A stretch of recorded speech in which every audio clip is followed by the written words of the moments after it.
Welcome to our channel. Today we how to verify PostgreSQL roles and permissions for multi-tenant apps, detailed guide step by step clearly.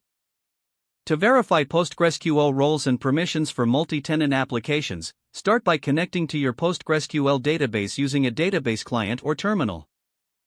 Authenticate with the correct credentials to gain access to the database system.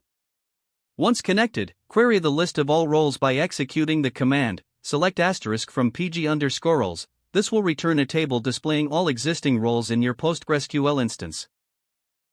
To check the permissions assigned to a particular role, use the command \do followed by the role name. This will provide details on the role's attributes, including whether it can create databases or roles.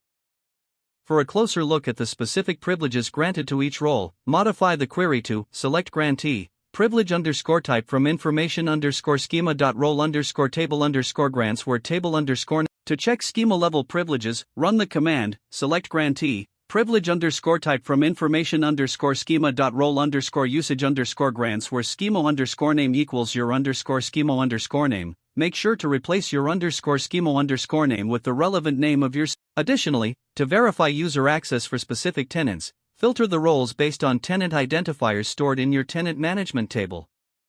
Adjust your SQL queries to account for tenant-specific data, ensuring that the checks reflect the multi-tenant structure. Use the command, select * from your _role_ table where tenant_id equals tenant_specific_value. This will show all roles associated exclusively with the specified tenant. Next, if you need to inspect the role memberships, execute, select roleid, member from PG_auth_ members. This displays which roles can inherit permissions from others, crucial for understanding. If you suspect any permission issues, analyze the error messages received during operations on multi-tenant data. These errors will provide clues about missing privileges for specific roles.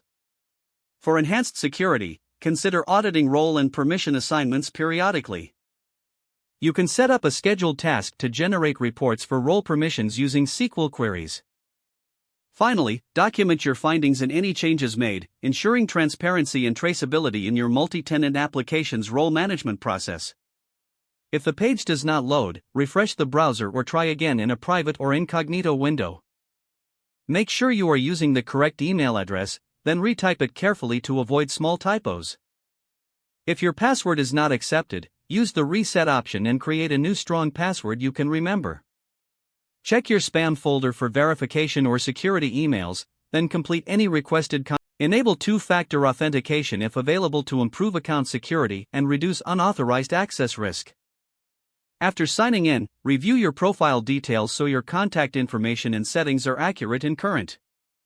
If you see an error message, note it down and try again after restarting your device and internet connection. Log out when you finish, especially on shared devices, to keep your account and payment information secure. If the page does not load, refresh the browser or try again in a private or incognito window. Make sure you are using the correct email address, then retype it carefully to avoid small typos. If your password is not accepted, use the reset option and create a new strong password you can remember. Check your spam folder for verification or security emails, then complete any requested confirmation steps. Don't forget to like this video and subscribe to our channel for more step-by-step tech guides.